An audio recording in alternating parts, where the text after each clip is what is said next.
नमस्कार, बहुत स्वागत है आप सभी का हमारी खास पेशकश में। मैं हूं आपके साथ ऋतु भंडारी। शुरुआत एक बड़ी खबर के साथ करेंगे जो कि पाकिस्तान से मिल रही है, जहां पाक इमरान के मंत्री की भागम भाग, गाड़ी से उतरकर कोर्ट परिसर में भागे फवाद, जहां पुलिस को देखकर सरपट भागते हुए नजर आ रहे हैं फवाद चौधरी। ऐसे में आपको बता दें, गिरफ्तारी का डर उन्हें सता रहा है, जिसके चलते फवाद चौधरी सरपट भागते हुए नजर आए हैं। तो बड़ी खबर आपकी टीवी स्क्रीन पर पाकिस्तान से आप तक पहुंचा रहे हैं, जहां चौधरी का एक वीडियो यहां पर सामने आया जो कि सोशल मीडिया पर खूब तेजी से वायरल होता हुआ नजर आ रहा है। गिरफ्तारी का डर उनको सता रहा है, जिसके चलते इमरान के मंत्री अब पूरी तरह से, जिस वीडियो में देखा जा सकता है कि वो भागते हुए नजर आ रहे हैं, गाड़ी से वो उतरते हैं और कोर्ट परिसर में भागते हुए नजर आए हैं फवाद चौधरी। ये वीडियो आपकी टीवी स्क्रीन पर, और ये वीडियो सोशल मीडिया पर भी अब खूब वायरल होता हुआ नजर आ रहा है, जहां इमरान के मंत्री हैं फवाद। और ऐसे में ये देखिए किस तरह से गाड़ी से सबसे पहले उतरे और उसके बाद सीधा कोर्ट परिसर की तरफ भागते हुए नजर आ रहे हैं। ऐसे में उन्हें गिरफ्तारी का डर था, जो गिरफ्तारी का डर उनको लगातार सता रहा है, जिसके चलते गाड़ी से उतरते ही वो कोर्ट परिसर के अंदर भागते हुए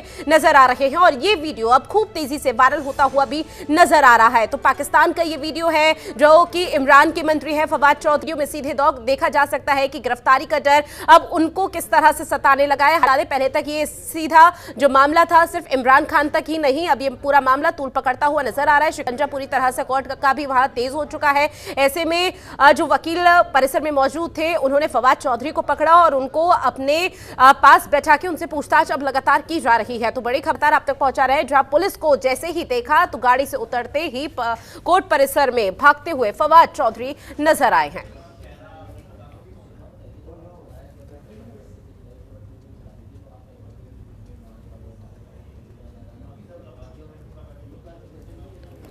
तो लगातार आपको वीडियो दिखा रहे हैं, जहां गाड़ी से उतरकर कोर्ट परिसर की तरफ फवाद चौधरी भागते हुए नजर आए हैं। इमरान के मंत्री हैं फवाद। गिरफ्तारी का डर सता रहा है। हालांकि देखिए, तमाम तरह के ऐसे मामले हैं जिसको लेकर इमरान खान पर पहले से ही शिकंजा पूरी तरह से तेज हो चुका है। और इस बीच अगर फवाद चौधरी का जिक्र करें तो अब जो इमरान खान के करीबी हैं उन पर भी शिकंजा अब तेज होता हुआ नजर आ रहा है, जिसके चलते ये एक और वीडियो अब सामने आया जहां फवाद चौधरी आ रहा था। उन्होंने जैसे ही पुलिस को देखा तो उन्हें डर लगा कहीं पुलिस उनको गिरफ्तार ना कर ले, जिसके बाद वो गाड़ी से उतरे और गाड़ी से उतर पट भागते हुए कोर्ट परिसर की तरफ नजर आए।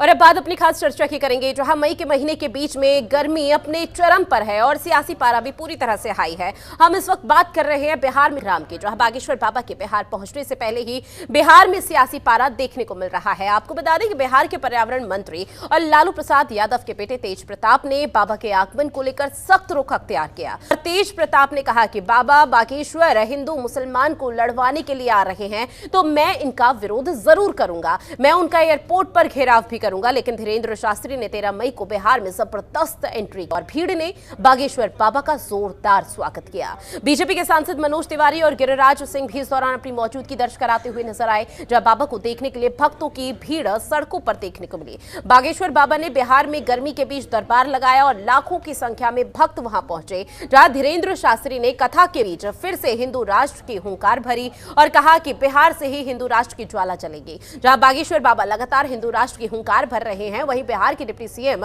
ने दरबार में जाने की सभी अटकलों से फिलहाल इनकार कर दिया है। ऐसे में तेजस्वी यादव ने कहा कि हमारे यहां बहुत निमंत्रण आते हैं, जहां जनता का काम होता है हम लोग सिर्फ वहीं जाते हैं। तेजस्वी यादव ने यह किया है कि वो धीरेन्द्र शास्त्री से नहीं मिलेंगे। तेजस्वी यादव के इनकार के बाद गिरिराज सिंह ने नीतीश कुमार सरकार पर एक बड़ा हमला बोला और कहा कि गिरिराज सिंह ने आगे कहा कि ये लोग वहीं जाते हैं जहां जालीदार टोपी होती है। गिरिराज सिंह ने कहा कि ये लोग हनुमंत कथा में नहीं जाएंगे, इन्हें पता है कि वहां वोट नहीं है, ये सरकार मुस्लिम परस्त है। कौन है बाबा? बाबा कौन? बाबा किस बाबा के बारे में बात कर रहे हैं? असली बाबा जो हैं वो देवराहा बाबा थे। देवराहा बाबा जैसे नहीं हुए, वो 400 साल जिंदा रहे देवराहा बाबा। इसलिए देवराहा बाबा को हम लोग मानते हैं, उन्हीं के आशीर्वाद से हमारा जन्म हुआ, इसलिए और कोई बाबा आवा टावा। आपको लगता है कि आप तरीके से जो बयान दिए? अरे तो कार्यक्रम चल रहा है, तो कार्यक्रम में कितना लोग बीमार पड़ रहा है। जो आयोजक जो व्यवस्था किया है, आप देख रहे हैं कि पूरा, और जो बाबा है पूरे बिहारियों को काम किया है वो बाबा। आप देख रहे हैं कि किस तरीके से पूरे बिहारी को बोलता है कि पागल है। बोल रहे हैं कि नहीं, बिहार अब में बाबा राम तो राज नहीं है, बिहार में राम राज नहीं है, बाबा बोल बिहार कृष्ण राज है, मुंडन की राज है। मुझे लगता है कि नीतीश जी की सरकार और नीतीश जी चाहे उनके टीम के उप मुख्यमंत्री बागेश्वर बाबा के हनुमंत कथा में आयोजक ने अपना फर्ज पूरा किया। जो ना आए वो उसकी मर्जी, लेकिन आयोजक को थोड़ी भूल हो गई। आयोजक को पता होनी चाहिए ये लोग वहीं जाते हैं जहां जालीदार टोपी होती और इफ्तार होता। वो हनुमंत कथा में वोट नहीं है। ये सरकार तुष्टीकरण की सरकार है। ये सरकार मुस्लिम परस्त सरकार है। ये सरकार इस्लामिक स्टेट को मानने वाले लोगों के समर्थन की सरकार है। और इसी पर चर्चा करने के लिए दो खास मेहमान हमारे साथ जुड़े हैं। बीजेपी नेता राहुल आनंद जी हमारे साथ जुड़े हैं और इसके साथ ही आरजेडी से नेता आजाद गांधी जी भी हमारे साथ जुड़े हैं। बहुत स्वागत करती हूँ आप दोनों का जनतंत्र टीवी पर। राहुल आनंद जी, मैं आपसे शुरुआत करना चाहूंगी। बिहार में बाबा आए तो बाहर आए। देखिए, सबसे पहले मैं आपकी चर्चा की शुरुआत करने से पहले मैं आपके चैनल के माध्यम से दो शब्द बोलना चाहूंगा। मैं ज्ञान में ब्राह्मण हूँ, व्यवस्था में मैं वैश्य क्षत्रिय हूँ और सेवा करने में मैं शूद्र हूँ, अतः मैं सिर्फ हिंदू हूँ। जिस दिन ये भाव लोगों के मन में आ जाएगा और जिस प्रकार से अपने वास्तविकता को पहचानेंगे, तो इस प्रकार का जो बयान दिया जा रहा है ठगबंधन सरकार के द्वारा, वो कभी भी ना होगा। मैं आपको एक बात और बताना चाहूंगा कि रावण की लंका के जो नीच राहु हैं, वो सारे लोग महागठबंधन की सरकार में बैठे हैं। इन लोगों को सिर्फ एक ही चीज मैं बताना चाहूंगा कि रामचरितमानस का एक अध्याय में ये चीज वर्णन किया गया है। अंजनी तने ने पाला है, बचपन से तुम जान रहे हो हनुमत कितना मतवाला है। हम लोग बचपन से हनुमान जी के किस्से को सुनते आ रहे हैं, उनके कारनामा को देखते आ रहे हैं, जो बार बार ये कहते हैं और जिनको ये लगता है कि कथा को रोक सकते हैं या जो डीएसएस चलाने की बात करते थे, तो डीएसएस का फुल फॉर्म मैं बताता हूं। उनके सारे लोग जब हमारे माननीय सांसद बाबा की गाड़ी को चला रहे थे, तो वो सारे लोग उनकी सुरक्षा व्यवस्था में लगे थे। धीरेन्द्र शास्त्री सिक्योरिटी, ध्यान रखिएगा, धीरेन्द्र शास्त्री सिक्योरिटी ये जो थी वो गाड़ी पर लटक कर बाबा को उनके स्थान तक ले जाने का काम कर रही थी। मैं बताऊं कि ये जिस प्रकार के बयानबाजी कर रहे हैं और बिहार के अंदर खास करके अगर इफ्तिहार पार्टी कहीं होती, तो मैं आपके चैनल के माध्यम से कहता हूं ये सबसे पहले जालीदार टोपी पहनकर वहां पहुंच चुके होते। ठीक है राहुल आनंद जी, ठीक है राहुल आनंद जी, आपकी बात से पूरी तरह से सहमत हूं। लेकिन सर देखिए, अगर मैं हिंदू हूं, जो आप लगातार बातें रख रहे हैं, ऐसे में अगर आप सिर्फ एक ही वर्ग के बारे में, एक ही धर्म के बारे में सोचेंगे, तो बाकी धर्मों के लोग कहां जाएंगे? आप लोग तो देश का प्रतिनिधित्व करने वाले लोग हैं, समाज की रक्षा करने वाले लोग हैं। इस तरह से काम किया जाएगा फिर? देखिए, मैं आपको एक बात बताना चाहूंगा कि हमारे संविधान के 42वें संशोधन में, यानी 1976 में एक शब्द जुड़ा था, वो था सेकुलर। सेकुलर शब्द का मतलब ये था कि सारे धर्मों की एकता, विभिन्नता में एकता वाला देश जो भारत है, इसके ऊपर सेकुलर शब्द जोड़ा गया था। लेकिन आज के समय में ये सारे जो सेकुलर बन रहे हैं, ये सारे लोग आज भारत के अंदर विश्व पैदा कर रहे हैं। मैं आपको बताऊं, आप आरजेडी का बयान उठाकर देख लीजिए। आरजेडी के हर एक बयान में मुस्लिम तुष्टीकरण की झलक झलकती है। जब आपने मुझसे ये सवाल पूछा कि ये कर्तव्य होना चाहिए, बिल्कुल ये कर्तव्य होना चाहिए। जब हमारे माननीय प्रधानमंत्री जब मंच से संबोधन करते हैं तो 140 करोड़ जनता की बात करते हैं, ना कि 100 करोड़ जनता की बात करते हैं। मुस्लिम महिलाओं की जो तुष्टीकरण की जाती थी, और जब हम महिलाओं को सशक्त करने की बात करते हैं तो उसमें मुस्लिम महिलाएं भी आती है। उनके साथ जो शोषण होता था उसको भी खत्म करने का काम अगर किसी पार्टी ने किया तो उसने सिर्फ भारतीय जनता पार्टी ने किया। जब हम सबका साथ, सबका विकास और सबका सम्मान की बात करते हैं, और यही नहीं, आज एक नया पंचलाइन चला है, वसुम कुटुंब का पंचलाइन चला। इसका मतलब ये होता है कि भारत के आसपास की जितनी दुनिया है वो सारे इसके कुटुंब हैं। तो मैं सबको लेकर चलने की बात करता हूं, लेकिन जो ये एक विशेष विचारधारा के पक्ष में जो ये बयानबाजी की जाती है ये गलत है। मैं इसको रोकने की बात करता हूं। हमारे देश की अगर हम बात करें तो आप रोक कहाँ रहे हैं? आप तो प्रवोक कर रहे हैं बल्कि यहाँ पर तो। नहीं, मैं आपको बताऊं कि जब से 2014 में जब से सरकार आई है भारतीय जनता पार्टी की, तब से लगातार आप देखेंगे कि काम करने का जो स्ट्राइक रेट था वो बढ़ा, और दंगा की जहां तक बात की जाती थी वो कहीं कोई दंगा नहीं हुआ। इसका जीवंत उदाहरण आपको उत्तर प्रदेश है। उत्तर प्रदेश में जिस प्रकार से साहू की बिहार की अभी की जो स्थिति वो बिल्कुल बदल चुकी है। बिहार में अब आपको मुस्लिम नेता होने की आवश्यकता नहीं है। सेकुलरिज्म नेता में आपस में दावेदारी है, जेडीयू और आरजेडी में सिर्फ दावेदारी है अपने आप को मुस्लिम नेताओं के सामने खड़ा करने के लिए, उनकी वोट बैंक। ठीक है, महागठबंधन की सरकार तो अब बनी है ना, उससे पहले तो गठबंधन आप लोगों का भी था। आप लोगों की क्या हिस्सेदारी थी, क्या जिम्मेदारी थी? तब क्या बिहार बहुत अच्छा हुआ करता था? लौटूंगी मैं आपके पास। आजाद गांधी जी भी हमारे साथ जुड़े हुए हैं। आजाद जी, आपने सुनी यहाँ पर बीजेपी नेता ने क्या कुछ कहा, तमाम बातों का जिक्र किया, आप कैसे देख पा रहे हैं? क्या सहमत है उनकी बातों से? देखिए रितु भंडारी जी बड़ा आपने हमेशा अहम मुद्दा पर चर्चा कराती है, आप बधाई के पात्र हैं। देखिए ये जो भारतीय जनता पार्टी के लोग हैं जो हमारे सामने प्रवक्ता बैठे हुए हैं, ये सिर्फ बात बनाने वाले लोग हैं, काम करने वाले लोग नहीं हैं। मैं इन्हीं से बाद में जानूंगा कि 2014-13 में इनकी सरकार बनी भारत में, और अभी कितना साल हो गया? 8 से 9 साल सरकार बने हुए हो गया, 10वां साल चल रहा है, और 8वां 9वां साल में कोई प्रगति नजर नहीं आया। तो इन्होंने सोचा जब हम प्रगति किए ही नहीं है तो क्यों नहीं हिंदू मुस्लिम कर दे।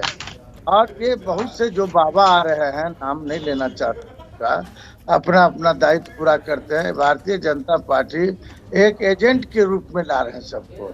अब बताइए न, हिंदू राष्ट्र की बात करते हैं और एक तरफ ब्राह्मणवाद की बात करते हैं, एक तरफ शास्त्री जी पूरे बिहार को पागल कहते हैं, कभी हंसते हैं, कभी हमको तो लगता है उनको एक बड़े मनोचिकित्सक से इलाज कराना चाहिए। क्या पुर्जा निकालते हैं, किसकी पुर्जा? क्या दर्द भरी कहानी मैंने कल यूट्यूब पर देखा कि वो बेचारी अपना चैन जो है, चैन का खोल करके एक बैग में रखी, और बैग में छोटा सा जो बैग होता है महिलाओं का, और उस बैग को भी लोगों ने, चोर ने काट लिया, और इसी आशा में वो बैठी थी कि बाबा हमारा चैन वापस ला देंगे। इतने बड़े ताकतवर बाबा हैं तो ला ही देंगे। तो अभी दान में कोई देखने वाला नहीं, कोई पूछने वाला नहीं, तो इस सब तरह से देश में ढकोसला चलने वाला नहीं है। कर्नाटक में भी हनुमान राम कई तरह की बातें इन्होंने किया, हम करो जितना करो। आज स्थिति का हिंदुस्तान बहुत आगे बढ़ रहा, लोग अपने आप में एजुकेटेड हो रहे हैं, शिक्षित हो रहे हैं। अब ये सब भावना, ये राम सिर्फ हिंदुस्तान से बाहर के हुए, सृष्टि की रचनाएं जो हुई, विष्णु के अवतार के में राजा दशरथ के घर में राम जी का जन्म हुआ, समझे, हनुमान जी उनके अनुयायी। बिल्कुल सर, देखिए ये कथा सुनेंगे, जरूर सुनेंगे आपसे, और ऐसे में धीरेन्द्र शास्त्री जी अपने दरबार में इसी तरह से कथा सुना रहे हैं। लेकिन सर सवाल ये है कि सीधे तौर पर बीजेपी ये गंभीर आरोप आप लोगों पर लगा रही है कि आरजेडी जेडीयू करती क्या है? मुस्लिम तुष्टीकरण की राजनीति वो कर रही है। अगर एक धर्म को आप लोग देख रहे हैं तो दूसरे धर्म को रक्षा वो लोग करेंगे। फिर देखिए ये भारतीय जनता पार्टी नाटक कर रही है। अब हम लोग इस नौटंकी के नायक बनना नहीं चाहते हैं। ये नौटंकी का नाटक जो नायक होता है ना, बड़ा खतरनाक चीज होता है। हम सब जान रहे हैं कि धीरेन्द्र शास्त्री जी क्या बोल रहे हैं, क्या कर रहे हैं। हनुमान कथा, हनुमान का बहुत से लोग, जितने भी हमारे लोग हैं, सब हनुमान भक्त हैं। समझे कि उनके सारा रचना कहाँ वाटिका में माँ सीता थी, कह रही थी, उसी वक्त कहे थे हनुमान जी कि निजपद नयन दिए मन राम चरण महलीन, अब परम सुखी परम सुख देखी जान की दीन। ये कई कहानियां हैं। हम हनुमान जी के कथा का हमने कभी विरोध न किया, न हमारे नेता तेज प्रताप यादव जी ने विरोध किया। विरोध इस बात की है लोग कर रहे हैं, उसका नायक यूपीए नहीं बनना चाहती। मैं आजाद गांधी जी आपसे समझना चाहूंगी, जैसे आप नौटंकी करार कर रहे हैं, इसके लिए क्या कोई पुख्ता चीजें हैं आपके पास कि वाकई में ये नौटंकी हो रही है? क्योंकि देखिए बिहार की जनता जिसका प्रतिनिधित्व आप कर रहे हैं, जो बात सुनिए सर, बिहार की जनता लाखों की भीड़ में वहां पहुंच रही है, इतनी भीषण गर्मी है, उसके बावजूद भी बिना कुछ आओ देखे ना ताओ देखे वो सीधा दरबार में पहुंच रही है, और ऐसे में माथा टेकती हुई नजर आ रही है। रितु भंडारी जी, यहाँ 10,000 लोगों का चैन काटा गया उस महायज्ञ जो हो रहा है। कितने की घड़ियां चोरी हो गई, घड़ी, चैन, पैसा बेघर हो गया, लोग किराया नहीं है, पैदल लोग औरंगाबाद जा रहा है।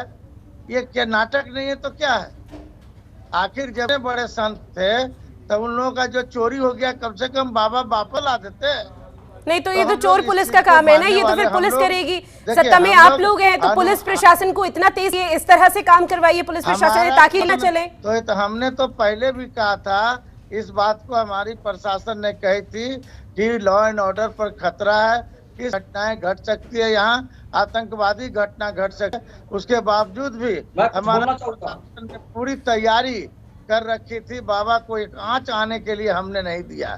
लेकिन जो बाबा के जो श्रोता लोग थे, जो देखने के लिए यूपी से लेकर भी आए, मध्य प्रदेश लोग आए और यहाँ से सब गंवा के चले गए। कोई चैन गंवाया, कोई घड़ी गंवाया, कोई पॉकेट मारी का रुपया, किसी का पैन कार्ड। कहाँ बाबा वापस ला दिए भाई? अगर बाबा इतने बड़े गुणी होते, बाबा जब पुर्जा निकाल आजाद गांधी जी बाबा बागेश्वर का जो दरबार लग रहा है वहां पर कथा हो रही है और तमाम तरह की समस्याओं को सुना जा रहा है, और अगर उसका समाधान हो सकता है तो उसकी कहीं ना कहीं हिदायत उन लोगों के बाबा धीरेन्द्र दी जा रही है। किसी की चेन खो गई, किसी का पर्स खो गया, जूते चप्पल खो गए, इस तरह के लिए दरबार नहीं लगाया गया। ऐसे में राहुल आनंद जी, पहले तो इनकी बात का जवाब आप दीजिए। सबसे पहले तो मैं इनके सारे प्रश्नों का उत्तर दूं। उन्होंने कहा कि देश में 2014 के बाद से देश का कहीं कोई विकास ही नहीं हुआ, और खुद ही अपने बात में ये बोले कि हिंदुस्तान आगे बढ़ रहा है। तो हिंदुस्तान किस विषय में आगे बढ़ रहा है? क्या पांचवें स्थान पे आज अर्थव्यवस्था में, ये क्या उपलब्धि नहीं हुई? आपके हिंदुस्तान में 35 है और 317 हटा दिया। क्या आपकी आर्थिक उन्नति नहीं हुई? आपके देश के अंदर लोगों को 40 करोड़ लोगों को आर्थिक उन्नति नहीं हुई? आपके देश के अंदर एक्सप्रेसवे का एक पूरा जाल बिछा दिया गया। क्या आपके देश के अंदर कोई प्रगति नहीं हुई? जब आपकी सरकार के अंदर सिर्फ और सिर्फ 7 किलोमीटर सड़कें बना करती थी और इस सरकार के अंदर 28 किलोमीटर बनाने का लक्ष्य को निर्धारित कर दिया गया, ये पता चलता है कि देश हमारा कहां है। मैं आपको एक बात और बता दूं, जो लोग रीतू जी ये कहते हैं कि वहां चोरी हो गया, वहां ये हो गया, वहां वो हो गया, तो आपकी ये और आपको जानकर एक बहुत हंसी आएगी कि इनके लोग विरोध करते वक्त कहते हैं क्या कि जो धीरेन्द्र शास्त्री जी आ रहे हैं वो स्टेटस दिलवा दें। ये उनका काम है। पहले तो इनको यही नहीं निर्धारित है कि ये काम किसका है। दूसरी बात मैं आपको ऋतु दी बताऊं कि जो हमारे जितने भी जन सैलाब, जो भक्तों का जो जन सैलाब वहां उमड़ा है और जो ये बात कर रहे हैं, तो उन्होंने एक बात कहा था कि बिहार में भक्ति में लोग पागल हो चुके हैं। ये कहने का मतलब है, उनके बयान को लोग तोड़ मरोड़ कर पेश करते हैं। मैंने आपको कहा ना कि ये रावण की लीच लंका के राहु हैं जो महागठबंधन में बैठे हैं, और इनका 3 काम है। पहला लटकाना, दूसरा भटकाना, तीसरा अटकाना। आप देख लीजिए पिछले 9 महीने से इनका कार्यकाल उठाकर देख लीजिए, कभी भी कोई उन्नति की बात नहीं की गई होगी। अगर कहीं, जब आपने एक ही सवाल की थी कि जब आप शासन में थे तो आपने क्या किया, मैं आपको बताता हूं। जब हम शासन में थे, स्वास्थ्य व्यवस्था इसके पास थी, भारतीय जनता पार्टी के पास थी। आज स्वास्थ्य व्यवस्था की स्थिति देख लीजिए, सड़क पर के पास था, वो भारतीय जनता पार्टी के पास था, उसकी स्थिति देखी जा सकती है। जब वित्त आयोग की मैं बात करता हूं, जब राबड़ी देवी जी ने अपने कार्यकाल को छोड़ा था तो उस समय लगभग 30 या 30 हजार करोड़ के आसपास आपको बजट था। आज जब भारतीय जनता पार्टी ने छोड़ा तो 2.39 लाख करोड़ का बजट दिया गया। ये उन्नति हुई है बिहार के अंदर। ठीक है, बिहार की उन्नति तब हुई जब बीजेपी गठबंधन में थी, लेकिन जैसे ही बीजेपी का गठबंधन बिहार की राजनीति से टूटा तो सीधे तौर पर बिहार में एक फूल बहार जो पहले बीजेपी के राज में छा रहे थे, अब पूरी तरह से आंधी और तहस बिहार हो गया। ये आपका मानना। लेकिन सर एक सवाल ये भी, बात सुनिए, सनातन को प्रमोट करने की पहली बात तो जरूरत नहीं, ठीक है, आप लोग प्रमोट करने की कोशिश कर रहे हैं, लेकिन सिर्फ धीरेन्द्र शास्त्री को क्यों इस तरह से प्रमोट किया जा रहा है? इससे पहले सनातन को प्रमोट करने के लिए तो कई बाबा आए, उनका प्रमोट क्यों नहीं किया गया? इसी तरह से क्यों? सुनिए, मैं आपको बताना चाहूंगा ऋतु जी कि हिंदू धारा का धर्म है, हिंदू धारा का धर्म है, भगवान नहीं झुकेगा, काफिला शेरों का है, कुत्तों से नहीं रुकेगा। मैं बार बार इस बात को कहता हूं, और मैं इसलिए कहता हूं कि सनातन क्या है? सनातन एक संस्कृति है। पहले तो यह समझना होगा कि सनातन धर्म है या सनातन मजहब है। सनातन एक संस्कृति है। आप संस्कृति के तहत जाने जाते हैं। जो 5000 साल पुराना धर्म है उसकी महानता देखिए। वो आज भी जब बैठता है तो कहता है कि अधर्म का नाश हो, विश्व का कल्याण हो। और जो बैठकर जो गठबंधन में बैठा का फुलवारी शरीफ में, फुलवारी शरीफ में जब एनआईए का छापा पड़ता है तो महागठबंधन के लोग मीडिया के सामने आके कहते हैं कि भारतीय जनता पार्टी मुसलमानों को परेशान कर रही है। तुष्टीकरण का पहला हिसाब। दूसरी बात मैं बताऊं, जब भी हमारे देश राज्य के अंदर कहीं भी कुछ अगर झांकियां निकलती है, कहीं भी कोई झांकियां निकलती है तो उस पर पत्थरबाजी की जाती है। मैं बताऊं, ये दूसरा एग्जांपल तुष्टीकरण का, जो अतीक अहमद के एनकाउंटर होने के बाद ईद के नमाज के दिन अतीक अहमद के फेवर में राहुल आनंद जी, अगर आप भी एक धर्म को प्रमोट करेंगे, सनातन को इस कदर प्रमोट पर करेंगे, बाबा को ऐसे प्रमोट करेंगे, तो जाहिर तौर पर सिर्फ रितु जी मैं बोलूंगा, मैं जिस धर्म चाहता हूं मैं उस धर्म की बात करूंगा, ये मेरा अधिकार है। लेकिन मैंने आपको ये भी कहा, लेकिन सर दूसरे धर्मों के लोग कहाँ जाएंगे अगर आप लोग सिर्फ एक ही धर्म पर ध्यान देंगे तो? क्योंकि जब वोट की बारी आएगी तब आप दूसरे धर्मों का भी दरवाजा खटखटाएंगे, जिस तरह से आप हिंदू धर्म का दरवाजा खटखटाते हैं। लौटूंगी मैं आपके पास। आजाद गांधी जी, अपनी बात रखिए। देखिए, जो हमारे भारतीय जनता पार्टी के प्रवक्ता ने कई अभद्र शब्दों का प्रयोग किया, यही इनका लक्षण है जीवन काल में। आप कि कर्नाटका में भी यही लीला करने के लिए गए थे, जहाँ यहाँ तो आपस में इनको भारतीय भागों में बट गया। एक भाजपा मोदी जी का, एक भाजपा योगी जी का। योगी जी का कहना है कि जहाँ जहाँ हम गए वहाँ हमारी पार्टी जीत गई, जहाँ जहाँ मोदी गए वहाँ हार गए। अब पहले ही लोग आपस में तो समझ ले कि मोदी चलेगा कि योगी चलेगा। अब देश में जो बांटने की जो परंपरा है, अब हिंदुस्तान के लोगों ने समझ लिया है। जैसे कर्नाटक में 80% से ज्यादा लोग साक्षर हैं। लोगों ने दिखा दिया कितना प्रतिशत, और हमको कितना महागठबंधन को और हमारे नेता जो तेजस्वी यादव जी के पहल पर जो वहाँ कर्नाटका में प्रचार प्रसार हुआ, हमारे राजद के कार्यकर्ताओं ने काफी संघर्ष किया। आप देखिए इनकी स्थिति क्या है। पूरे भारत में देख लीजिएगा रितु जी, ये नरेंद्र मोदी जिस रूप में आए थे उसी रूप में बिल्कुल आगे लोकसभा चुनाव में देखना बेहद महत्वपूर्ण है। लेकिन राहुल आनंद जी, एक फाइनल कमेंट सिर्फ हाँ या ना में जवाब दीजिएगा, क्योंकि देखिए 2014 में जब लोकसभा चुनाव हुए थे, तमाम मुद्दों को आप उठा रहे थे, उसमें सबसे ज्यादा जो अहम एजेंडा आप हिंदुत्व का, तो क्या ये मानकर चला जाए 2024 लोकसभा चुनाव के लिए भी आप लोग हिंदुत्व का एजेंडा अब अपनाने की कोशिश कर रहे हैं? सर, समय की कमी है। देखिए रितु जी, मैं जल्द ही अपने बातों को खत्म करने की कोशिश करूंगा। हमारे देश के अंदर ऐसे लोग भी हैं जो 6 को 9 और 9 को 6 पढ़ लेते हैं। लेकिन मैं आपको बताऊं, जब मैं भारतीय जनता पार्टी जब इस बात को कहती है कि सबका साथ, सबका विकास और सबका सम्मान, तो इसमें देश के अंदर जितने भी धर्म के लोग रहते हैं वो सारे लोग आते हैं। इसका मैं आपको जीवंत उदाहरण भी दे सकता हूँ। लेकिन जिस तरह की बात आप कर रहे हैं, वहाँ सबका साथ सबका विकास वाला नारा फिट नहीं बैठ रहा सर। देखिए रितु जी, मैं आपको बोलना चाहूंगा कि मैं एक हिंदू होने के वास्ते मैं अखड़ा नहीं कर सकता, दिखावा नहीं कर सकता, और मैं अपनी बातों को कहता हूं और आप बताइए कि ठीक है। बिल्कुल सर, आप हिंदू है तो हिंदुत्व को आप प्रमोट करेंगे, हिंदू के तमाम जो लोग हैं वो लगातार आप उनको जगाने का प्रयास करेंगे, लेकिन आपको ये भी नहीं बोलना चाहिए आप बीचता है, तो उस हिसाब से आपकी एक जिम्मेदारी बनती है हर धर्म को एक तरह से देखा जाए। खैर, अब बिहार में जो राजनीति है वो किस तरह से सियासी तूफान यहाँ पर देखने को मिलता है, क्योंकि बाबा बागेश्वर की दरबार की वजह से बिहार के तमाम नेता लगातार कई तरह के गंभीर आरोप लगा रहे हैं। एक तरफ मुस्लिम तुष्टीकरण, तो दूसरी तरफ लगातार ये कहा जा रहा है कि बाबा बागेश्वर से आशीर्वाद लेने के लिए 2024 का रास्ता यहां पर फतह करना है। लेकिन आगे आने वाले समय में क्या होगा देखना बेहद महत्वपूर्ण रहने वाला है। आप दोनों खास मेहमान हमारे साथ जुड़े, उसके लिए आप दोनों का बहुत शुक्रिया। और हमारी खास पेशकश में फिलहाल के लिए इतना ही। मुझे दीजिए इजाजत, नमस्कार।